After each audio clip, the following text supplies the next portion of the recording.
And I stop because I see something in the binoculars.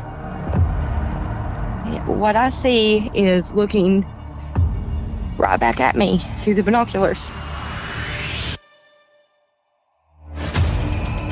I stood there frozen.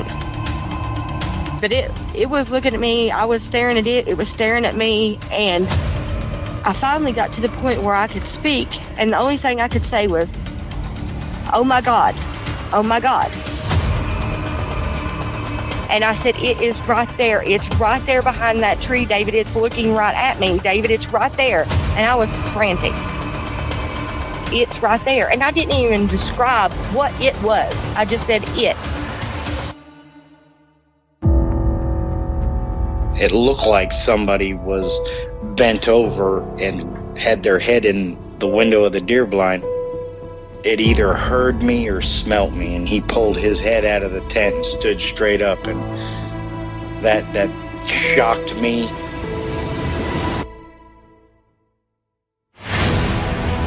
They don't make people that big. The way it moved, almost as if it was gliding across the beach. I've never seen anything move like that in my life. They were screaming at each other in gibberish. It sounded like a language, and they were chuntering away back and forwards, back and forwards, back and forwards. I know what a bear looks like, and there is no way on this planet that what I saw were bears.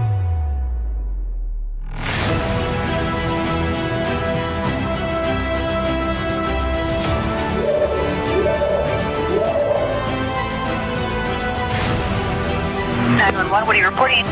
Jesus Christ, you better... Sir? Gia! Hello? Get somebody out here.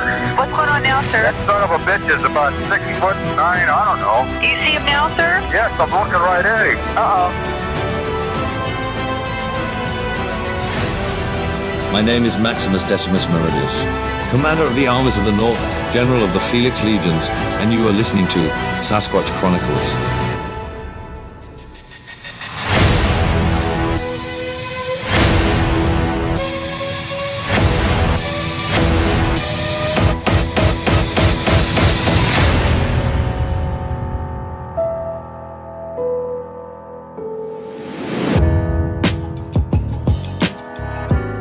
Welcome to the show, everyone. Thanks for being here tonight. Got a great show planned for you. Tonight we're going to be chatting with Pansy. And Pansy comes to us from Kentucky. Her and her husband actually had a roadside crossing back in 2003. There's been a lot of weird things happen around her home. But her and her husband actually went out for a hike, and they got a really good look at the creature. At least Pansy did. And she's going to be talking about that tonight. If you've had an encounter and you'd like to be on the show, shoot me an email. My email address is wes@sasquatchchronicles.com. If you get a chance, check out sasquatchchronicles.com. You can become a member and get additional shows. Let's jump into it tonight. I want to welcome Pansy to the show. Pansy, thanks for coming on. Thank you for having me.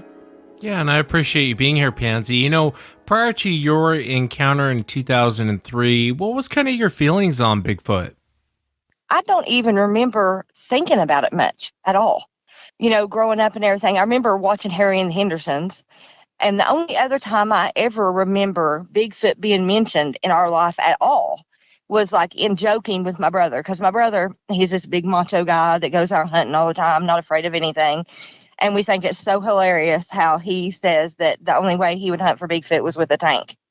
And we just think it's so hilarious how afraid he is of it. So, and I don't know why. He doesn't even know why. It's just his fear. So we tease him about that, you know, like Bigfoot's going to get you if you go out in the woods, you know, and that's the only thing I ever remember saying is, you know, just kind of in teasing with my brother. And that's it. I don't remember ever really thinking about it at all, one way or the other, really. Yeah, just kind of a passing thought.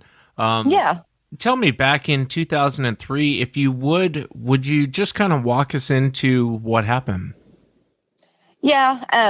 At the time, me and my husband had just moved in together. So we're boyfriend and girlfriend at this time.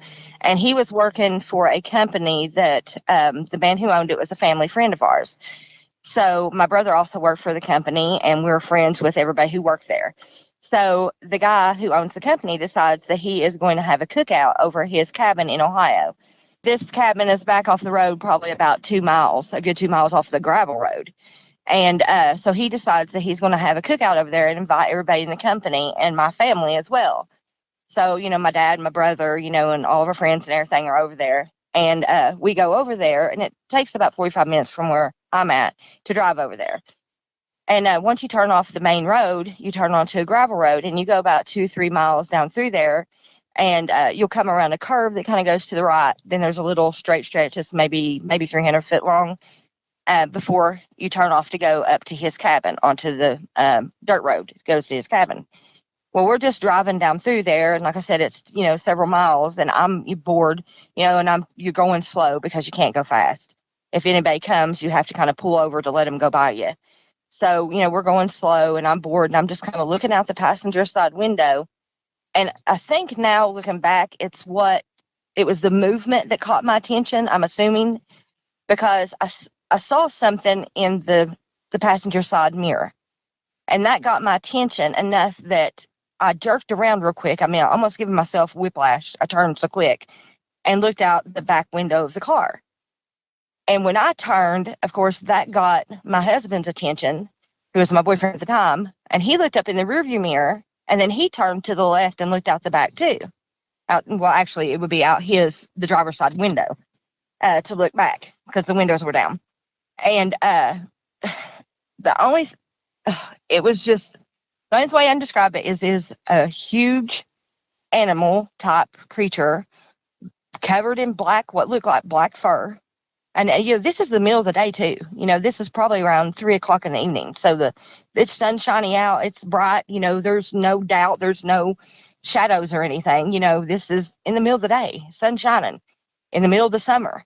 And this thing walks out, takes 2 steps over off the side of the road into the woods, and is gone in the brush.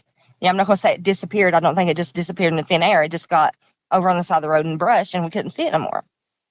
So we're shocked, absolutely shocked. The hair on the back of my neck is standing on end. I've got cold chills all over me. And we just turn around and kind of look straight forward, and we don't speak. We don't speak. We turn off of the gravel road onto the dirt road going up to the cabin. And then, like I said, it's a couple miles back, and it's pretty flat all the way up through there until you get to where you go up to his cabin. It goes up a hill, and it's kind of rutty. And as we was going up the hill, the car started dragging.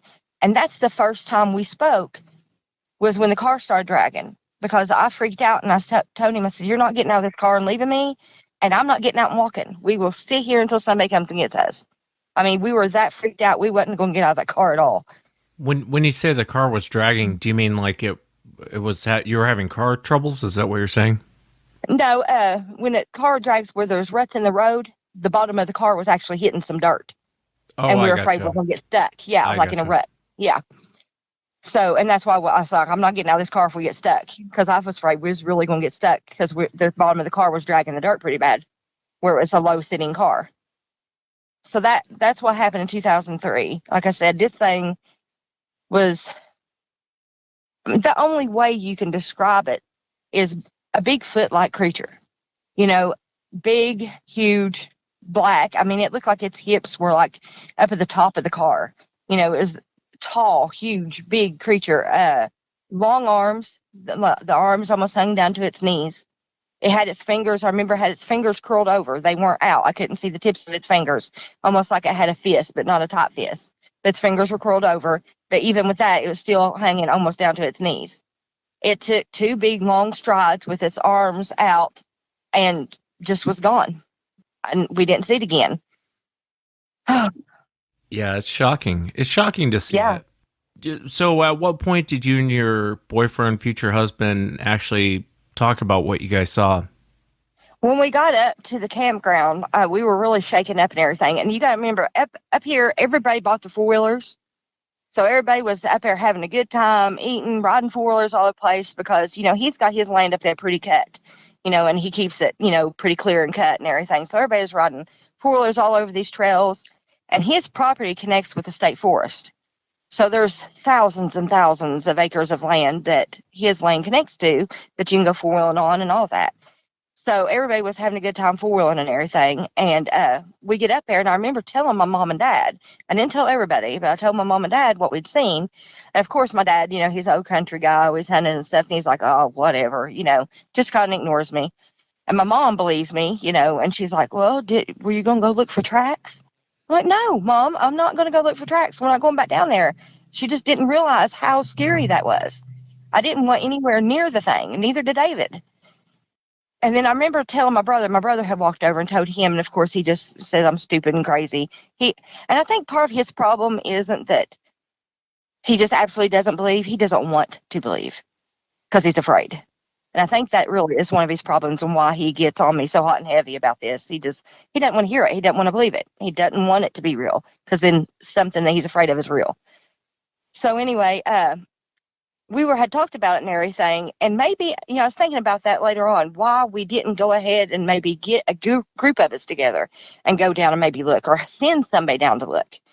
But I remember that day, a woman that was there, that was one of their friends, not one of ours, but one of theirs, had walked down to the pond to fish. She come back up screaming, crying. She had got bit by a copperhead. So we had to hurry up, and, we were pretty far away from, a hospital, at least 45-minute drive, and we had to hurry up and help her and get her into an SUV and rush her to the hospital. So that kind of superseded anything about the Bigfoot thing, the shock of her getting bit by the copperhead. And I think that's why it never really, it just kind of dropped from that point on, because the woman was a whole lot more important than anything, Bigfoot-wise or whatever. Yeah. Yeah, no, I remember that day, everybody was like, come on, Pansy, go four-wheeling. Come on. They knew I loved it. I've done it all my life, four-wheeling and stuff. And I was like, no, not today. I don't want a four-wheeler today. And I was like, why? I just don't want to. I wouldn't even get on a four-wheeler that day and go four-wheeling because I was afraid, we'd run into something else. And in thinking back about it, too, the creature walked from that side of the road where everybody was four-wheeling to the opposite side of the road, almost like because I was trying to figure out, why would it walk out behind us? Why? Why would it want to come out at all? Everybody was four-wheeling up there making a ruckus and stuff, almost like it scared it out. And it was crossing the road to get away from everybody that's up there making all the noise of four-wheeling. I mean, that's just my opinion, It just seems like that, yeah. Yeah, it's a good it's a good take on it. You're probably right. Probably wanted to just kind of leave the area. Right. And it was smart enough to at least go behind the car, even though he still saw it. You always hear the encounter where they walk right in front of your car. And they really don't seem to care that you're there. But that wasn't, 2003, it wasn't like that's the end of that. You actually had another run-in, but when did the next run-in happen? The run-in happened May 1st of this year, 20 days ago. Oh, very recent. Very recent. Let me ask you, what kind of a distance are we talking about when you and your husband saw it in 2003 to this recent encounter? What kind of a distance are we talking about? When we saw it in 2003, like I said, it walked from the side of the road, where the cabin side of the road, to the opposite side. And when we saw it May 1st, it was on the opposite side of the road, so the side that it had walked to, up on the hill and down the road, probably about another 100 foot, but up on the hill. Well, actually, in the creek, but yeah, about up the road about 100 feet and more on the hill. So in the same, right in that general area, in that general area. Yeah, that's what I was gonna say. Right in the same area, really. It's not like it's the next state over or anything like that. Right. No, it's right in that area, and yeah. Tell me about that. Tell me about that day. Okay. Well, can I tell you a little bit about kind of what led up to me going back? Yeah, of course. Because I had been invited back several times to go fishing or coming over to another cookout, and I just wouldn't even go back over there. I was that spooked. I had spent my whole life in the woods, four-wheeling, playing hide-and-go-seek, never was afraid until that incident, and I hadn't been in the woods hardly since, except for hunting, but we hunt in a cabin that's like on 10 foot in the air on stilts. So, I don't hunt out in the woods, though. So what had happened is in summer of last year, my son had been sitting at the kitchen table and he heard a cop go by with his lights on. Well, here in the country, nothing ever happens. So when something like that happens, you become a nosy neighbor. You want to know what's going on. So he walks outside and he's sitting at the back of my car in our driveway and watching the cops and stuff go by, trying to find out what's going on. And he probably stands out there for about 30 minutes and decides he can't, he don't know what's going on and gets bored. So he turns to come in. And when he turns to come back in, he looks to his left and he sees something. Now, our house is 102 feet long, okay? And it's basically two houses in one. So it's 102 feet long. And we own about over 400 feet of roadfront property. So on the property, there's the two houses in one, and then about 200 feet up, there's another home that we rent out and stuff. In between the homes, there's a garden, and then there's, on the other side of the garden, there's a fence that's all grown up with weeds and stuff, and looks more like a hedge. Then on the other side of the fence is a road that goes up the hill into the woods. Other side of the road is the home's, yard where it starts. Well, he looks up to the left, and on the other side of this fence, where, it looks like a hedge, he sees something. So he comes inside and he gets me and he says, Mom, come out here and look at this and just tell me what you think it is. He said, bring a flashlight. Well, at that time, I didn't have a good flashlight. We're lucky if the flashlight could shine 20 feet, honestly. It was just a little battery-operated flashlight. So I go outside the flashlight and go where he's standing, and he said, look up there. So I look up there, and the only way I can describe it is it looks just like somebody. The way these bushes are made, the hedges are almost 5 foot tall at the small part. And then as you go to the right, there's a big bush that's grown up, and it's, almost 9 foot tall. So what it looks like is somebody is standing behind this tall part of the bush and then would peek out over the 5 foot tall part of the bush and was looking at us.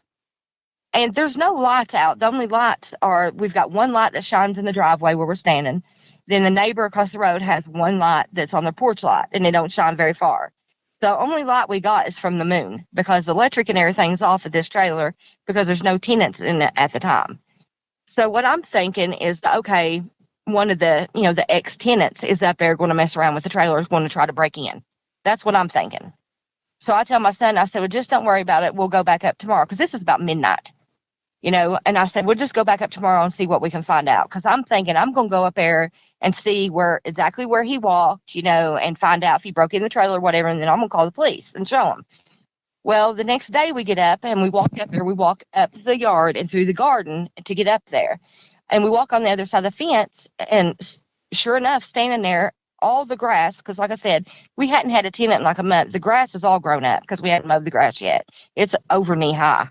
But all the grass there on the other side of that fence where we thought we saw something standing is all pushed down. I mean, it's like smashed down. So then I know something has been standing there.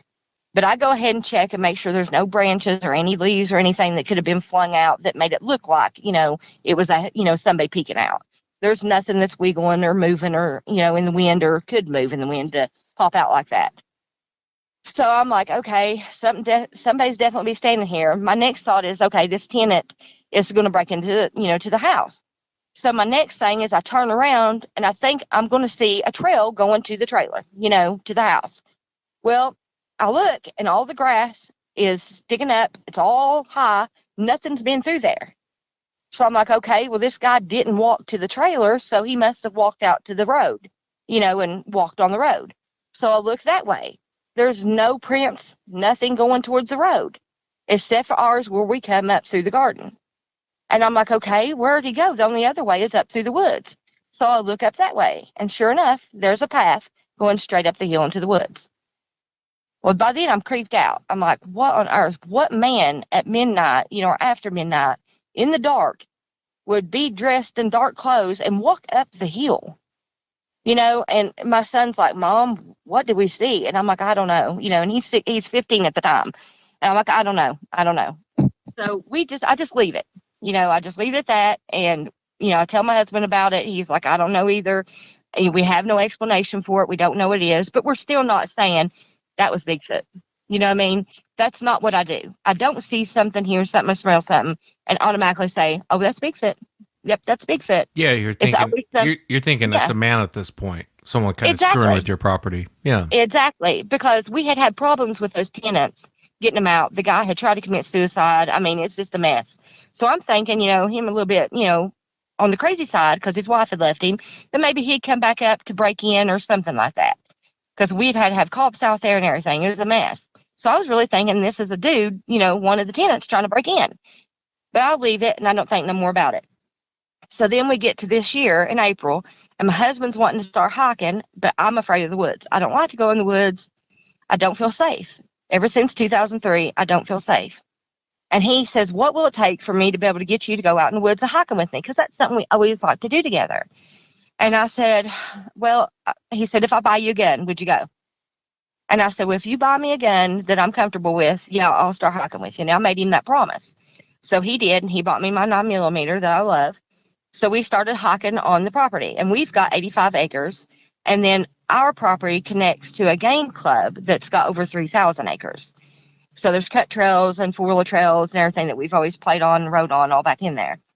So we start hiking and everything, and instead of just hiking on the roads, our property was logged back in the 2000s. I can't remember exactly what year, but it wasn't clear cut. So there's still trees and stuff.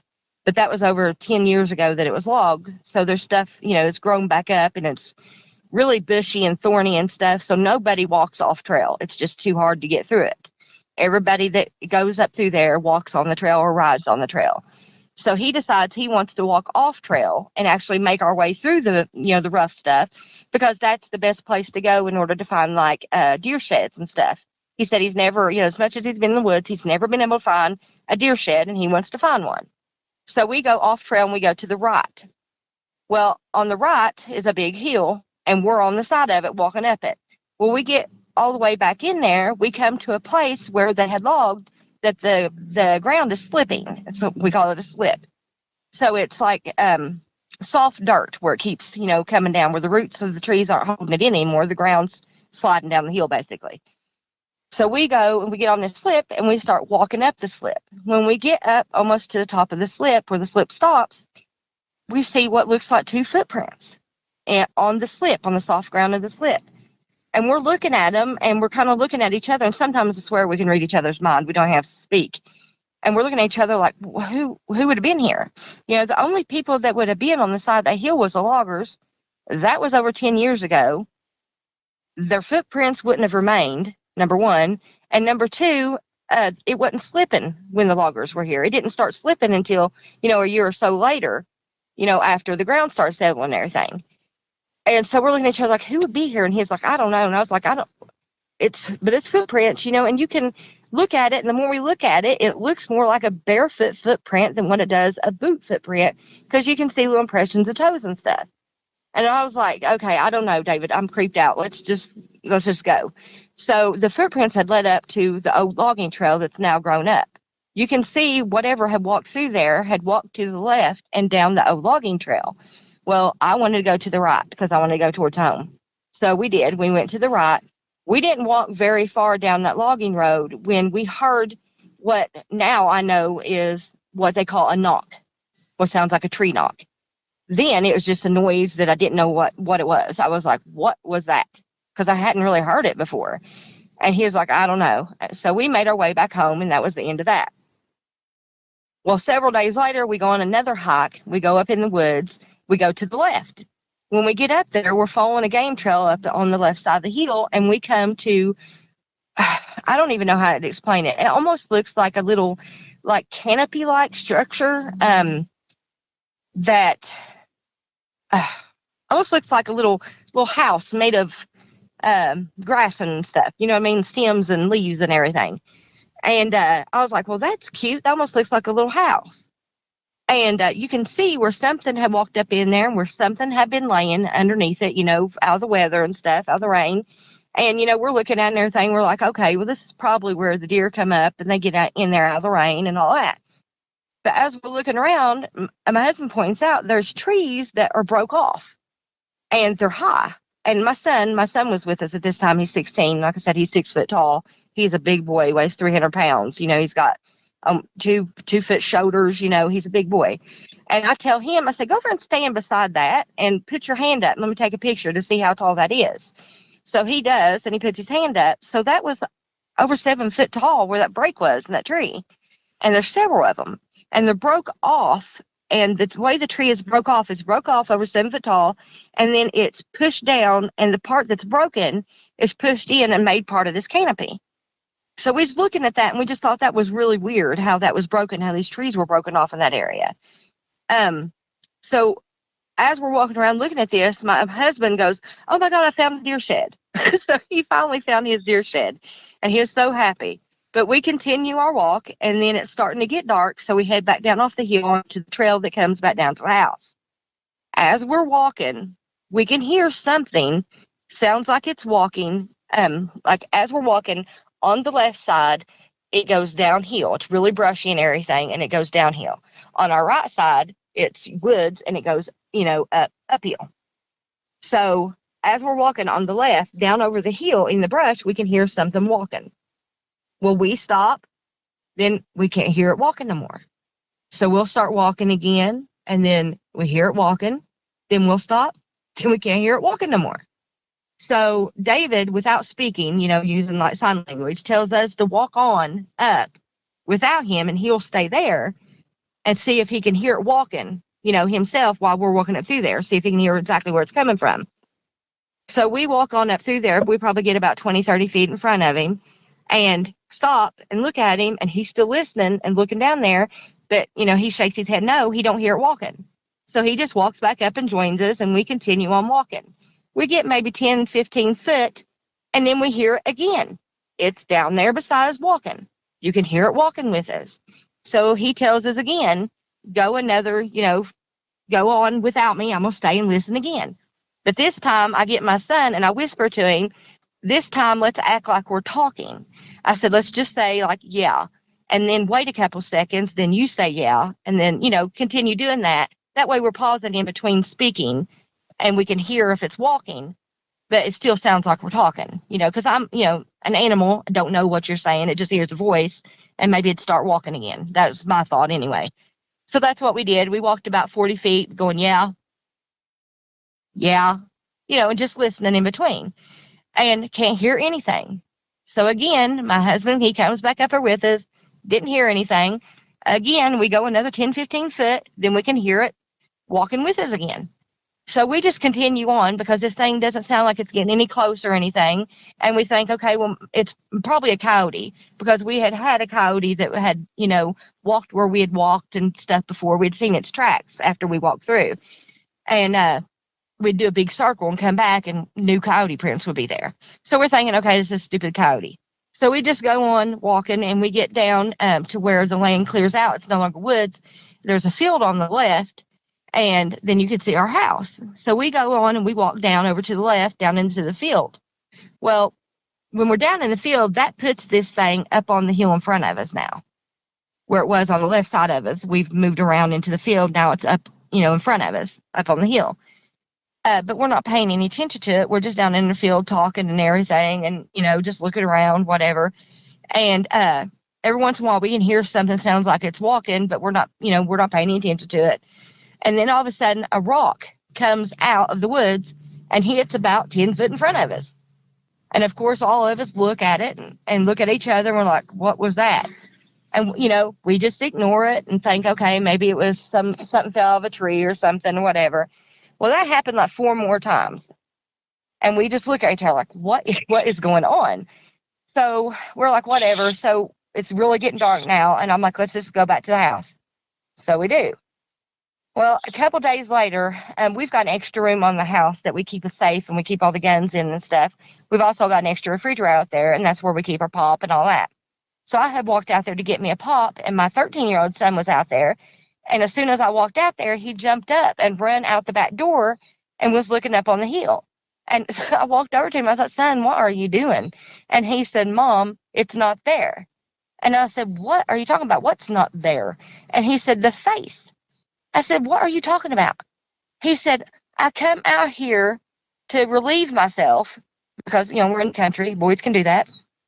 And I don't know why he does that instead of walking 2 feet to the bathroom. But yeah. He said, I walked out here to relieve myself. He said, and it looked like there was a face up there on the hill behind the fence.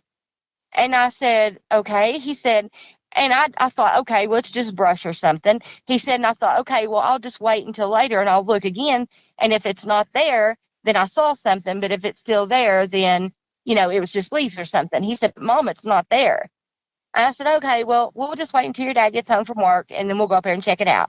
And I'm thinking, it's nothing. Well, it's probably just leaves. He just saw something, ain't no big deal. He's just a kid. So his dad gets home, we go up there to check, and I go up inside the fence to check it out, where my husband and son go around the outside of the fence to check it out. And because Gannon thought it was on the outside of the fence, but he wasn't sure. He couldn't be sure. It was right up against the fence, one way or the other.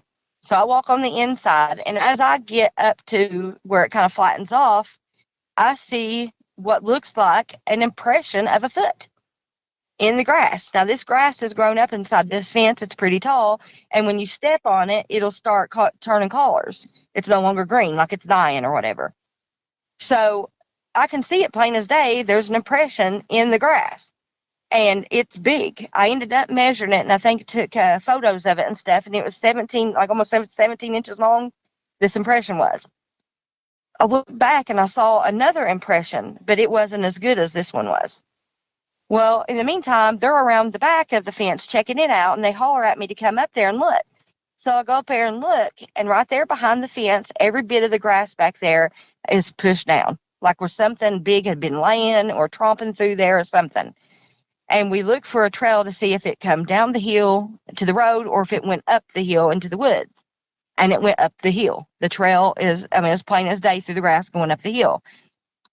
So we see that, and because we see this, all this stuff starts getting me thinking, my mind's going 900 mile a minute. What am I seeing? What is going on?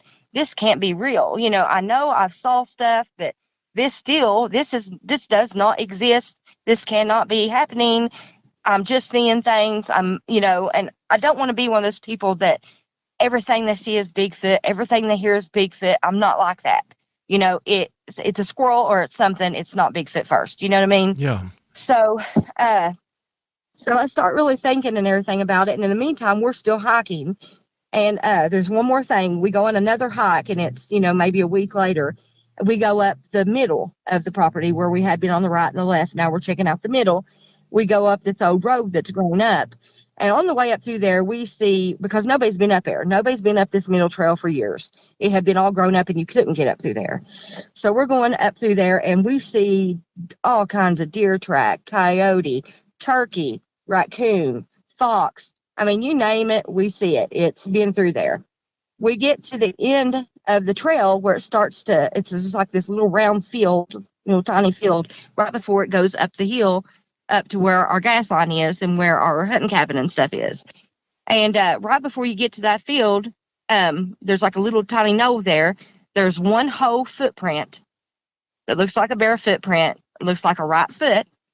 And then there's a partial on the little knoll.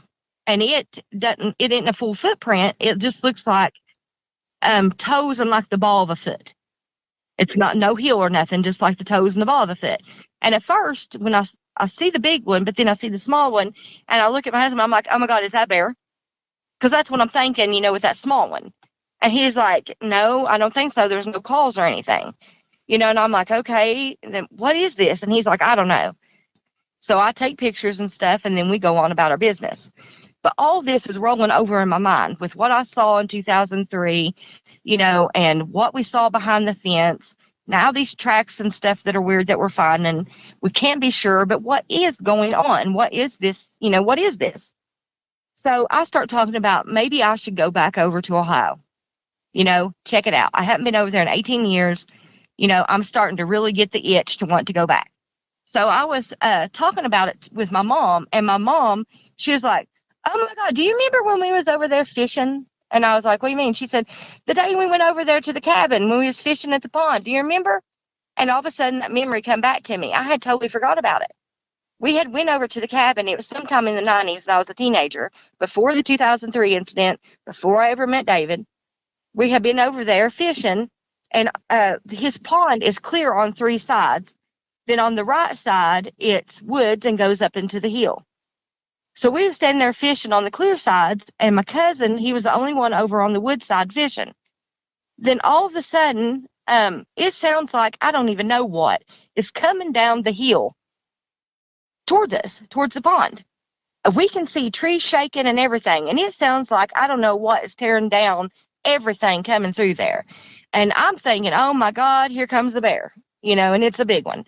My cousin who's over there, and he's a big, strong hunter and not afraid and goes coon hunting at night and everything. He screams like a woman and throws his fishing pole and everything down and comes running to us. I mean, it's that loud and it's that scary. And he comes running at us and he's shaking. He's like, what is that? And I'm like, I don't know. And we're all freaking out. And my dad, who had been at the other end, he comes walking over there. And, of course, he's Joe Macho cool. And he was like, that wasn't nothing. That was a feeder Mike's got up on the hill.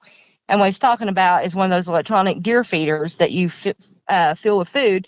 Then every so often it's timed to just go off and scatter food into the woods, which would make a lot of noise, but I don't think it'd shake the trees and stuff. So we were all looking at each other like, I don't think that was a feeder.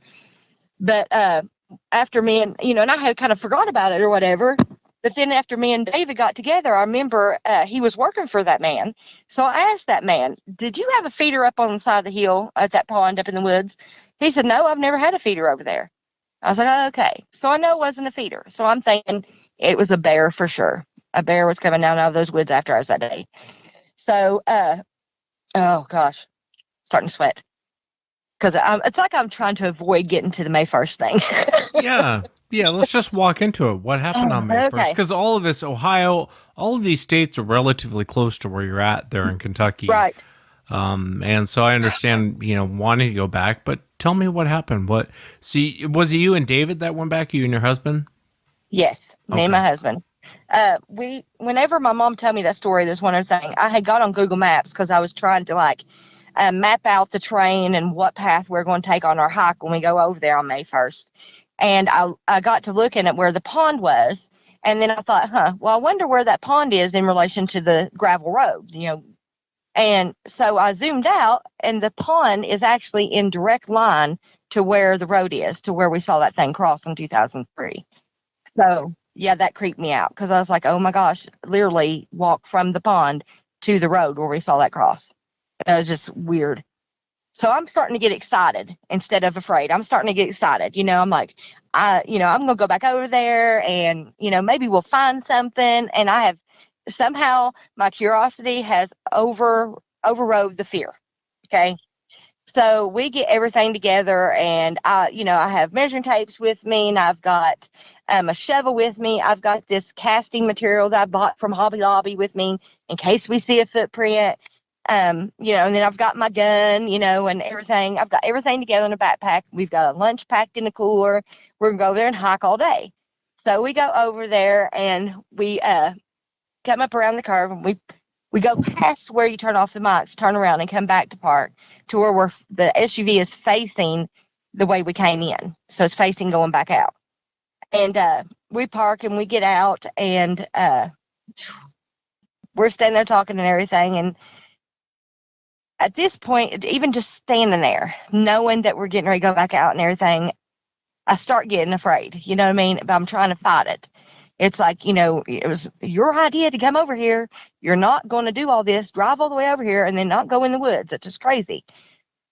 So I'm trying not to be a chicken. So I tell him I would like to measure the road just to see how wide that road is where we saw it cross. And I would also like to look and just see what the land looks like right there where we saw it cross at. Just kind of trying to make more sense of it in my mind, I guess, trying to figure it out. And so we get out and we go up and we measure the road. And from the edge of the gravel to the other edge of the gravel is 18 foot. From where the grass starts at the edge, the grass on the other side is 24 foot. So even just the 18 foot where we think we had first saw it at, the two strides, it's an 18 foot distance that thing stepped in two steps. And, it's just, it's just weird. So we get all of our stuff together and everything, and we walk up the road, and we see a little waterfall. And I think the waterfall's pretty, so I take a little video of the waterfall left to right and everything. And Then we go back to the truck, make sure we got everything we need, and we're going to start out on the side where the cabin's at. So we start and we go off the road, and we're only about 20 foot off the road when all of a sudden I smell deer urine bad. I mean, it is strong. And I start looking around thinking I'm going to see a deer really close to me or something, or a deer or something that describes the amount of smell I smell, because it is strong. I mean, literally, the only way I can describe it is it smells like somebody has got a bottle of doe urine open, standing right beside me, and I can smell it. That's how strong it was. So, we stopped and we sniffing around trying to figure out where this was coming from, and we couldn't figure it out. So I was like, okay, then it just left. We couldn't smell it anymore. So we just went on, and, we'd get about 20, 30 more feet, and we'd smell it again. And again, we'd look around. Where is this coming from? Well, it did that several times up until I think when we got to the top of the hill. And, by this time, we're just dismissing it because we haven't seen anything. We haven't heard anything. We're just dismissing it, thinking, maybe we're walking, because we're walking on the game trail. We're walking right where it had used the bathroom before, and we're just kind of kicking up the smell. That was our definition of what we were smelling and why we were smelling it that way. So we get up to the top of the hill, and we start looking around, and we start seeing, like trees that are broken off and stuff, like weird trees like are stuck in forks and everything, and just doesn't look normal, just weird looking. And then we come upon this one tree that's got a fork in it, and it was so weird that I took a picture, because all these tree limbs are laying in this fork, like vertical, and they could have fell over and landed in the fork, a couple of them maybe, but there's several of them laying in that fork that way. And then what was really weird to me is that on top of the vertical ones, there's two that are laying on top of the vertical ones horizontal. And how it even stayed there, I don't know. But then there's one more laid on top of the horizontal ones back vertical, like it's keeping them on there, holding them on. And I thought, okay, now that can't happen that I know of in the wild. How would something fall like that and end up with two going horizontal and then one back on top of it vertical? I just couldn't figure it out. I thought it was weird. So I took a picture. And then I had left my billfold in the truck like a dummy on the console. So we're trying to keep an ear out to make sure that we don't hear anybody stopping by the SUV. We don't want nobody breaking in and getting my billfold. Well, we have been walking for almost 2 hours by now, walking around looking at these different, I don't even know what you call them, tree things, weird tree things. And not really, every once in a while we'd hear something walk or something, but not really hearing much of anything. It's pretty, dead sounding really. But we walk on and we hear a vehicle, sounds like it stops at the SUV. So we hightail it back down out of the woods to make sure nobody's breaking in. And, we get down there. Luckily, nobody was breaking in. Just, I guess, our imagination that it was stopped there. But I go ahead and get my billfold and put it in my backpack. That way, if someone, would break in, the only thing they're going to steal is the cooler and some pop. And that ain't no big deal. And we didn't want to have to get back up on the hill and have to rush back off again to make sure nobody's breaking in.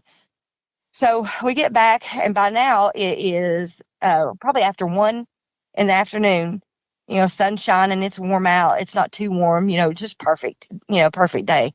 And we decided to go ahead, because we hadn't ate yet. We didn't even eat breakfast. We'd left without eating, to go ahead and eat our lunch. So we stand there and we're eating lunch, and we're just talking and listening and chilling. Nothing's really happening. I'm feeling really comfortable, with the place, because I'd already been on the hill and nothing ate me. So I was feeling pretty good. But as we're standing there talking, a limb comes flying off the hill and lands in the creek about 10 foot in front of us. Now, to explain to you the way the side of the hill on the opposite side of the cabin is, we'll call it the right side. So the opposite side of the cabin on is the right side of the road. It is about 20 foot of creek, and it's not just one creek that runs in the middle. It branches off, and there's several different waterways through there with land in between them. And it's about 20 foot wide. And then it goes to a cliff that's basically a straight up bank that's about 20 foot high. And then once you get up to the top of the bank, it flattens off again. So what we saw was, and we heard it first, we heard something crashing through the woods. Now, mind you, we're standing at the back of the SUV with the SUV door open, looking right up there, because we hear something first. And we see this tree limb come over the cliff and hit the branches of the trees in the creek and then fall down into the creek, and I'm like, oh my God, what just happened? Well, my husband, he goes over and he picks up the limb and looks at it, and it's over 4 foot long and, probably 3 inches at least diameter, 4 inches, pretty good sized branch.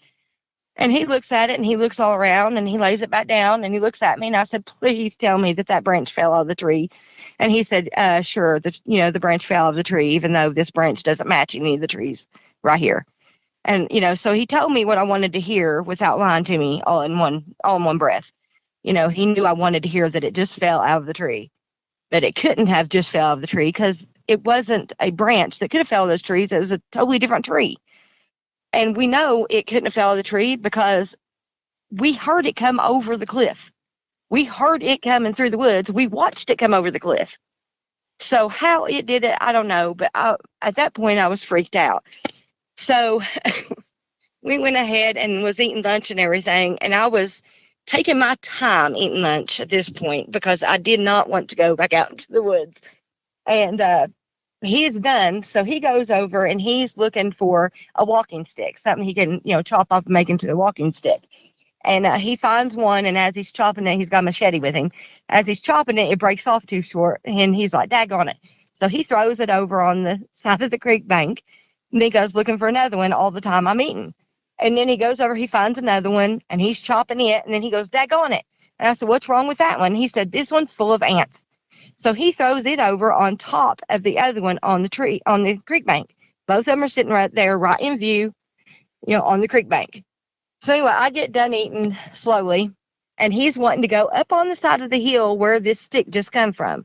And I am not wanting to go up there. I'm trying everything I can without disappointing him by saying, no, we're not going up there.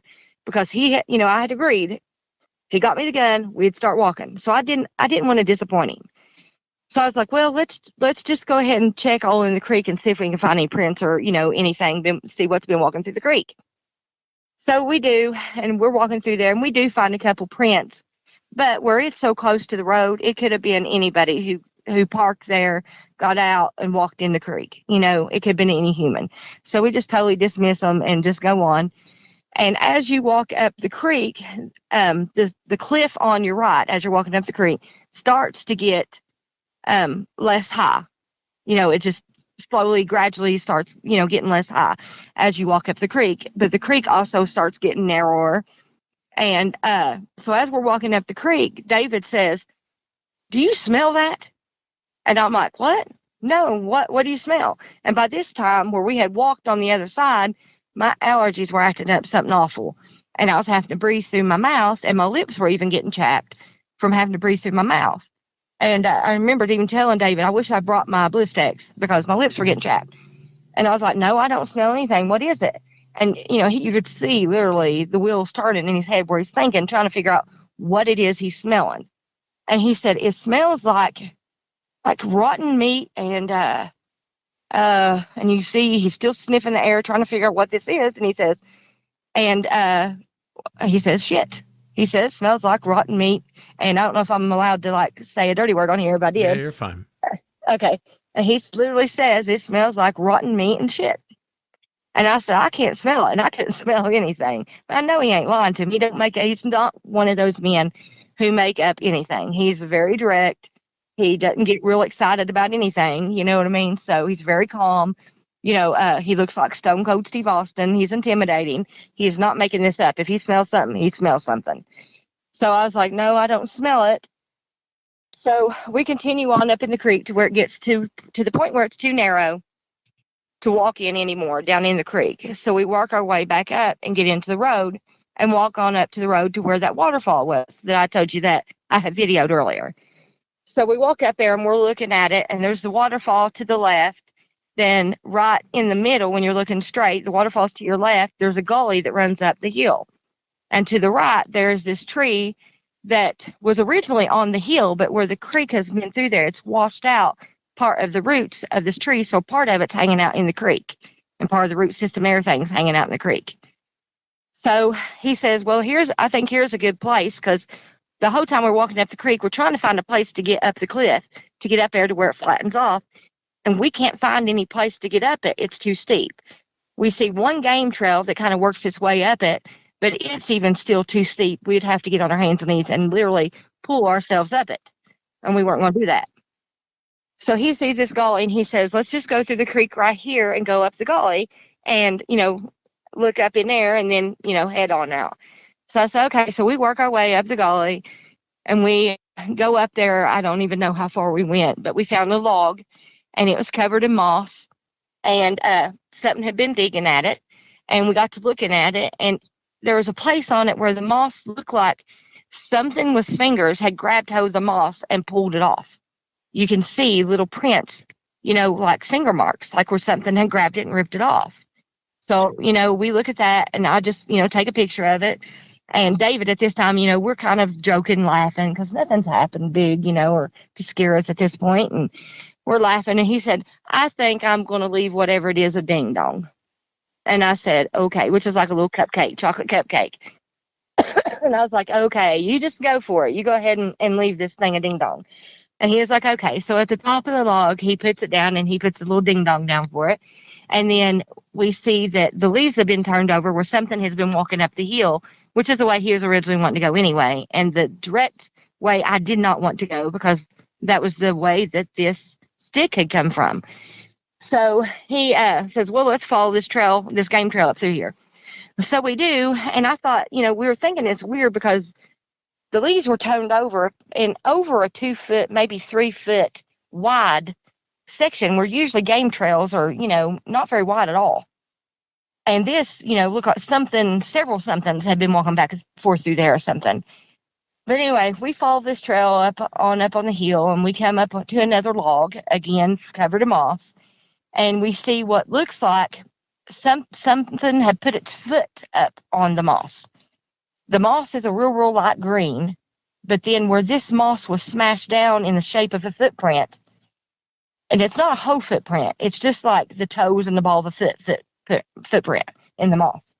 And it's dark green where it had pushed in that moss. So I take a picture of it, and again, we're still not going, yep, that's Bigfoot. We're not talking about it at all, really. We're just kind of joking around, making a joke of it, really, honestly. Just kind of being silly, making a joke of it. Well, we go walking on. We come upon a log that's laying beside this game trail we're following. And the log, one of its limbs, is laying right out in the game trail. Well, that limb is broke right where the log is at. Right where the limb joins the log. It's broke right there. Like something had walked up through that game trail and stepped on the limb and broke it off. That's what it looks like. So we're standing there looking at this limb and everything, and he gets on the limb and tries to break it, and he can't, like I said, he's 6 foot, 240, and, looks like Stone Cold Steve Austin, you know what I'm saying? He could not break the limb. So he's like, well, whatever stepped on it must have been heavy, and again, we're still not saying anything, we're just making note of what we're seeing, not trying to say what did it, just that it had to be something heavy. So I take a picture of the tree and everything, and we're kind of standing there, and he says, oh my God, do you smell that? And again, I said, no, I cannot smell anything. What do you smell now? And he says, that's that same smell. It smells like rotted meat and shit. And I said, I cannot smell it. He said, cannot believe you cannot smell it. It's strong. But I could not smell anything. And I was like, well, I don't know. So we're still sitting here looking at this log, and I have binoculars, around my neck by a string. And every once in a while I pick up the binoculars and just kind of case around me, go all the way around, making sure through the binoculars that nothing was getting anywhere near me. Just making sure I'm safe. Being paranoid. So I didn't want a bear sneaking up behind me and me not knowing it's coming. So very alert.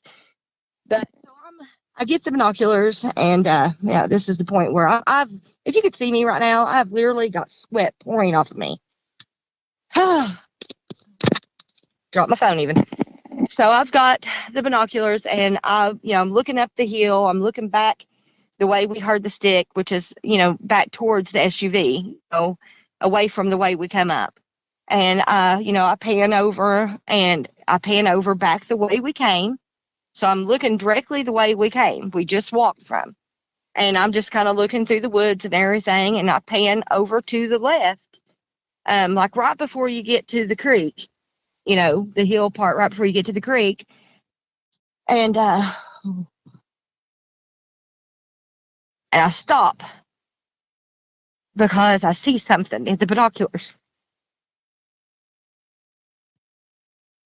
Sorry. What I see is looking right back at me through the binoculars. I stood there frozen because I knew what I was seeing. I couldn't believe what I was seeing. And at first I didn't say anything. I just stood there frozen looking at it, looking at me. And I mean, it felt like it was looking at me through the binoculars, like it could, almost like it could tell what I was thinking or something. It was so weird. But it was looking at me. I was staring at it. It was staring at me. And I finally got to the point where I could speak. And the only thing I could say was, "Oh my God, oh my God, oh my God." And, David later described, he said, for a good 20 seconds, that's all I did was stood there with the binoculars saying, "Oh my God, David, oh my God, David, oh my God." Until he finally said, what is it? Because at this point, he's looking that way, trying to see what I'm seeing, and trying to look at where I'm looking, but he's not seeing anything because he's up the hill just a little bit from me, up to the right. And I don't know if it was just where he's standing or what, but he can't see anything at this point. And I'm like, "Oh my God, David, it's right there. It's right there." And I didn't even describe what it was. I just said it. And it's like he automatically knew what I was talking about when I said it. And I think from the way I was acting and how hysterical I was getting, he knew what I was seeing. And I said, "It is right there. It's right there behind that tree, David. It's looking right at me, David. It's right there." And I was frantic. And I was still looking at this thing through binoculars, and it wasn't making a move. It was just sitting there, or whatever it was doing, because the only thing I could see was from like almost the waist or a little bit above the waist up. And I could see what would be its right side, its shoulder, chest, and then the head down to the waist. That's what I could see. And I stood there just staring at it through the binoculars. And I don't even know how long it was that I stood there saying, "Oh my God," staring at it. And I didn't make a move until it blinked. I seen it through the binoculars blink. And when it blinked, it moved behind the tree. And I didn't see it for a second. And then it moved right back out, looking right at me again. And when it did that, Wes, the only way I can describe what I felt was I lost my shit. I lost it. I dropped the binoculars. I started backing up. And I was backing up, getting ready to go off the 20-foot cliff. And I don't even know. I don't know if I realized I was getting ready to go off the cliff or if I just did not care. But I wanted away from this thing. And I wanted away now. And I don't know why I felt that terror. I cannot tell you why I felt so terrified. I mean, I was petrified. I wasn't just shaking all over. I was convulsing. My whole body was convulsing. I could not hardly, even though I was taking steps, my legs were so shaky and so weak. I felt like I was going to fall every time I took a step backwards. And the only thing I was saying was, "Oh my God, David, get me off this hill. Get me off this hill, David, get me off this hill." And in the meantime, he's trying to look at me and trying to look that way to make sure this thing ain't coming or trying to see it or whatever. And he knows I've seen something because he's never seen me this scared in his life. And he's like, he sees that I'm backing up towards a cliff. So his first reaction is stop. And he tells me to stop. And somehow my body knew to obey, and it stopped. Because, he's just like, "Stop." He said, "You're going to back over the cliff. Stop. It's not coming towards us. You are safe. Just stay there. Please, just stop." And then he's looking back that way. And he says, "Go ahead and see if you can find that game trail we saw earlier coming up the cliff." And I'm like, "No, David, no, I can't. And he's like, "You've got to. I'll keep watch. You look for the game trail." So I'm, trying to look that way, the way I see it, and also look down, to my left at the game trail, or for the game trail off the cliff. All the while, shaking all over, can barely walk, frantic. I'm, almost in tears. And then David said, "Oh my God, I see its arm." I'm lucky I didn't have a heart attack right then and there when he said that, really, because at this point, I think, looking back, that he was my rock, my only sanity at this time. You know what I mean? I'm like clinging to him to get me through this because I'm losing it. And when he said, "Oh my God," and acted kind of frantic, a man who hardly ever shows emotion at all, I freaked out again. And at this point, I'm now crying and hysterical. "Please get me off this cliff, David, please. Oh God, we got to go back the way it came." Because at this point, I'm still thinking we're not going to be able to make it down off this cliff. We're going to have to walk right back toward it to get down off the hill the way we came up. And I'm flipping out. And he's like, "No, we will go down that game trail even if we have to scoot down it." You know, and he's really keeping watch now because he's seen its arm.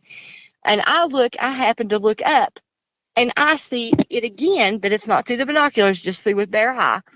And what I see, I can only describe as it looked like it's from the back because all I see is like a black silhouette. And this black silhouette is leaning to the right and like almost like it's got its arm on the ground or something. I don't know, because I'm still only seeing waist up. And I can't figure out how I'm only seeing waist up because it looks like it's behind the tree on the hill. But it's leaned to the right, and I can't make out its arm. I can see its shoulders on the right, but not its arm, because it's like its arm's tucked up against the side. But I can make out the arm on the left side, and it looks like it's up and like almost like it's grabbing the tree or holding on to the tree or something. I can't see the hand or nothing. I can just make out the arm, the silhouette of the body, the head, the shoulders. Then all of a sudden, it just leans forward and is gone. It's like it just bent. I don't even know how to describe it bending forward because, I mean, we can bend forward, but if we bend forward to our waist or whatever, I don't know. It just looked weird the way it bent over. That's all I know how to describe. I can't describe how it bent over. It just didn't look like the way we would bend over. You know what I mean? Like we would have to use more arms or bend a different way in order to bend the way it did. It just bent over and was gone. Just poof, gone. And I'm like, oh my God, where'd this thing go? So now we can't see it. And I'm just trying to get down off the hill. So I find this game trail. David's looking, staring straight that way, you know, keeping watch. And he's trying to soothe me and talk to me and say, "It's okay, baby, I've got you. You know, it's not coming this way. I don't see it no more. I can't hear it. I'm watching. If it comes this way, I've got your back. You know, don't worry. Go ahead and make your way down that hill." So I'm scooting on my butt down this cliff, trying to get down this cliff. And I'm scared to death of heights. But at that point, did not care. Wanted down. Didn't care if I had to jump. I was that afraid. So I'm scooting down my butt down this cliff, and I get about halfway down, and it's like I realize, oh, crap, my husband's still at the top of this hill with this thing. So I turn around and I go, "David, come on, please, come on, don't, you know, come on down with me. Don't stay up there," you know, because then I'm afraid for him. So he says, okay. So he starts coming down the hill, and, you know, I'm watching, you know, as best I can up over that direction, trying to make sure I don't see anything as he's making his way down to me. When he gets to me, we both mark our way back down the cliff to the creek. We cross the creek and go up to the road. And at this point, to the left is the SUV in safety. To the right is back up to where we just saw this thing at. I get in the road and I start to head left to go back to safety. He starts heading right. And I'm like, "What are you doing?" He said, "I want to go back up there and see where it's at, or see if I can see where it's at." And I'm like, no. We don't need to go back up there. Please, let's just go to the SUV. And I'm like begging him to go to the SUV, and I'm in tears and everything, still shaking all over. And he's like, "No, I want to see it." And now thinking about it and talking to him last night, he only got to see its arm. So in his mind, he wanted to see it. So, and in his mind, even though I'm frantic, he's not as afraid as me because he didn't see what I saw, but he's wanting to see it. So that's why he went back up the road, even with me begging him not to. So he's waking his way back up the road towards where we just come from, or towards where it was at. And I'm standing in the road just shaking, thinking, I'm not going up there. Well, I hear what sounds like a knock come from the side of the road where the cabin's at, but on the left side of the dirt road going up to the cabin. So it's behind the SUV. So that scares me. So I start walking toward David instead of the SUV. So as I'm walking up the road, I'm looking all around. I'm looking up on that hill, scanning that hill, trying to see if I can see anything, and looking back because I heard that knock come from behind me, trying to make sure nothing's coming at me. And David heard the knock. We both stopped when we heard it and looked back there. And he continues walking. I'm walking up there towards him. And then we hear another knock. But this knock comes from the side of the hill that we just come from, up on the hill where we were just at, but more up on the ridge from where we were at, where we were down more on the flat above the cliff. It was further up on the hill. But we hear a knock, and then we hear what we can only describe as a whoop sound. And I've listened to some sounds now, like some different videos, and like some of your, the stuff I've listened from, your podcast and everything. Yeah. And I know what that is now. That was a whoop from one of them because I've heard it now. And I mean, that's all it could be. I had never heard it before, but that's what it was. It was just a whoop, noise. So that scares me even worse. So I'm walking even faster, trying to get up to David because for some reason in my mind, David was more safe to me that day than what even the SUV was. I don't know why, but he was. I guess because he was the one who kept me so calm on the hill. I mean, I don't even know what I was thinking at this time, to be honest with you. I really don't. I was so tore up. But as I'm walking up the hill or walking up the road, I don't get very much further than right to the left of me up on the hill, which is the side of the road the cabin's on, I hear another wood knock.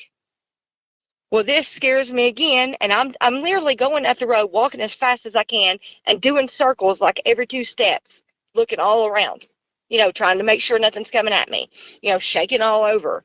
And I just get a couple more steps, and then all of a sudden I hear something take off in the woods back to the right, where, the hill where we had just saw it at. Something sounded like it took off from the creek up the cliff, up into the hill. And when I heard that, I glanced that way and just took off running as straight as I could, screaming to David. Now, about this time, David's already at the waterfall, and he looks at me like I've lost my mind. And he's like, why are you running and screaming? And I'm like, did you not just hear that? And he's like, the wood knock? And I said, no, did you not just hear that thing run up the daggone hill? Something run up the hill. And he said, no, I didn't hear that. Where the waterfall is, it's kind of loud, so I guess he couldn't hear it from where he was at. Oh, yeah. So that's basically what happened right there in that situation. Yeah. So eventually you guys leave. I would imagine you go back to the SUV and get out of there. Well, no, not quite. We go back to the SUV, and he does not want to leave. He's afraid that if we leave, where I'm so upset and afraid that I won't never go back in the woods again. And he's already dealt with that for the last, 18 years, me not wanting to go in the woods. He don't want me to get into that point again. So he says, try to overcome your fear. Let's just stay here. We'll stay here by the vehicle, but not leave yet. So that's what we're doing. We're staying by the SUV. We stay in there for probably about an hour or so. Every once in a while we can hear something walking, or whatever. I think we heard like another wood knock at some point, but we're right there by the SUV and I feel safe. Well, David finally gets bored with standing by the SUV, and he says, oh, there's one more thing I want to tell you. When we got back to the SUV, I'm still shaking and everything so bad that David's worried that I'm going to have a stroke. He literally tells me, I'm afraid you're going to stroke out. I really am. And I've got one of the smartwatches. So he gets my smartwatch, and he checks my heart rate with my watch. And at this time, I'd already been sitting down for about 15 minutes, and it's been a while since this happened, and I'm at the SUV safe. But he's still so worried about me. He checks my heart rate, and my heart rate was still 134 sitting there. So I'm still that shook up over. Yeah. So, like I said, it'd been over an hour or so, and David decides, he says, I'm going to go walk up the dirt road towards Mike's cabin. No, you're not leaving me here. And he said, no, I'm not going to go very far. He said, I'm just going to go right up here and just, look at the road or whatever. I was like, well, you better not go very far. You're not leaving me. So he takes his little walk up Mike's road, and then he comes back and he says, you want to walk up here with me? And I said, nope, I do not. And he said, no, really, I think you want to walk up here with me. And I said, no, I really do not want to walk up here with you. And he said, no, really, I found a footprint behind a tree. What looks like an impression of a foot behind the tree right off the side of the road. He said, I want you to see it and see what you think. Well, he knows my curiosity. So I was like, okay, fine, but we're just going there and then we're going to come back. And he's like, okay. And this isn't very far from us, maybe 50 feet from us up that road. It's not very far. So I make my way up to that tree and he shows me the impression. And sure enough, it does look like something had been standing behind that tree. And that tree, actually, if you stand behind it and look, it's looking directly at that SUV.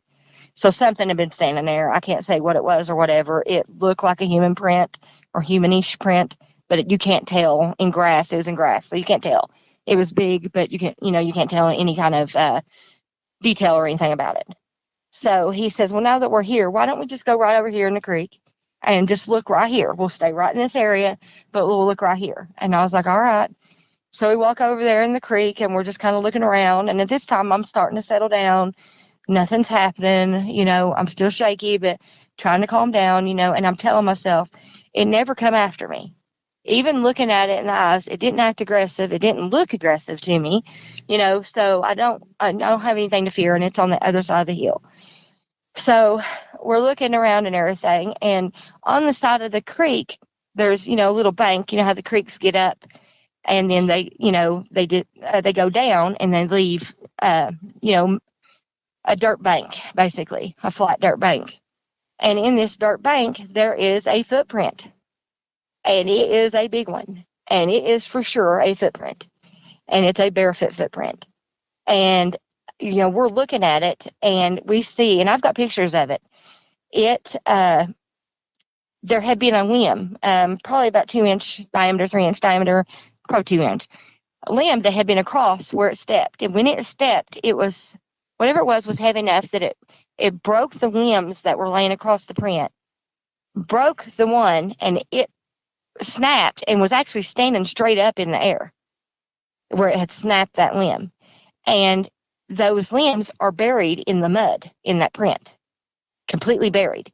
The only way you can see them is because on over from the print, they're, not buried. They're out on the ground, laying on the ground. But in this print, they're buried. So I'm like, oh my gosh, this is a print. I could cast this. And this print, I stepped right beside it to see if I could leave a print. David stepped beside it. And the only print that we were leaving in this area was, you could barely make out the tread of our boot.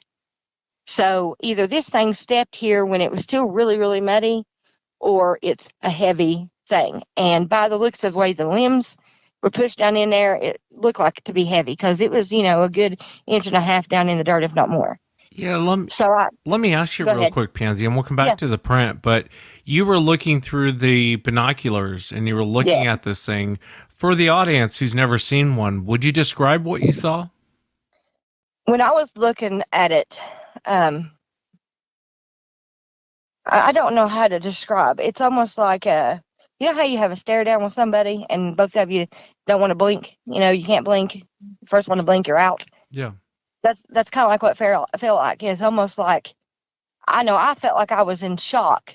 It didn't look like it was in shock as far as like having its eyes big around or something like that. But it was just staring at me. I felt like it was staring in my soul.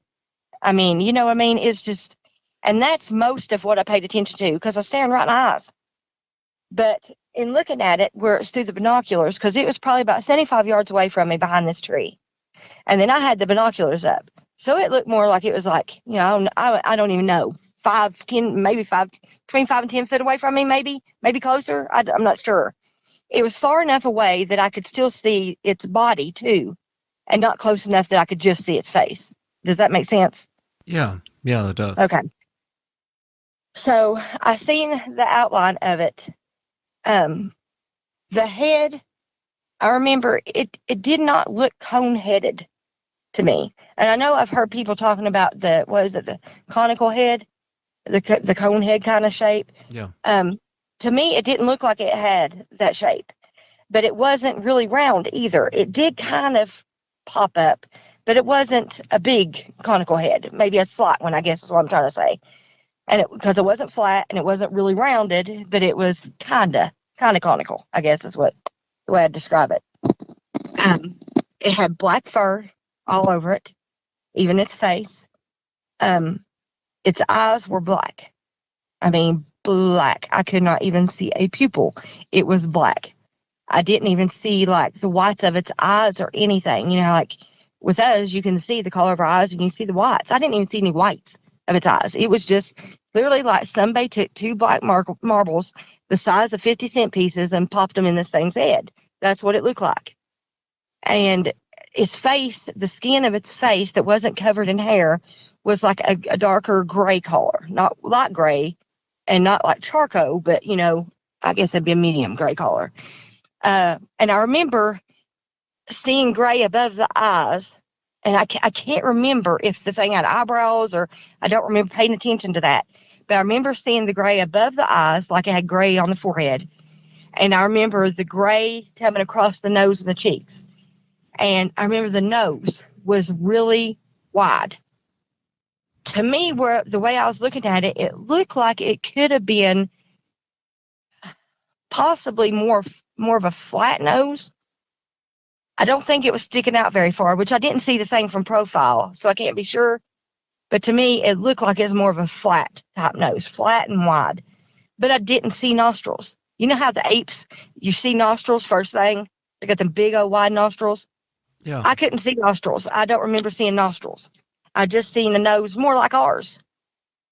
And from the cheekbone down, there was just fur in the front even. But I did see that same gray color, like it was nose, then fur, and then that gray color.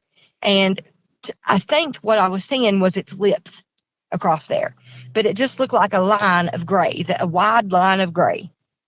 And I mean, that's what I think it was. That's the only thing I figure out was lips. I mean, it never opened its mouth or anything like that for me to be sure, but I'm assuming because it was the nose, then hair, and then that gray color again, that was its lips. But it didn't really look like I had a bunch of lips. You know, it was thin. You know what I mean? And then from then on, it was black. And I remember the facial hair, I couldn't tell if it was, I'm assuming like a goatee or beard or whatever, but it blended so well with the chest hair that I really couldn't tell. And it didn't, to me, look like it was matted or real nasty or anything like that. It actually looked kind of pretty, like pretty black hair. You know, it wasn't like it didn't take care of itself, I guess. You know, it was just black hair, but I didn't see any like dreadlocks or mud hanging from it or leaves in its fur or anything that made me think that it was really nasty or anything. That's what I'm trying to get at. From where I saw it behind the tree there, it was a good over 4 foot up the tree where its head was. And then, like I said, I couldn't see from the waist down.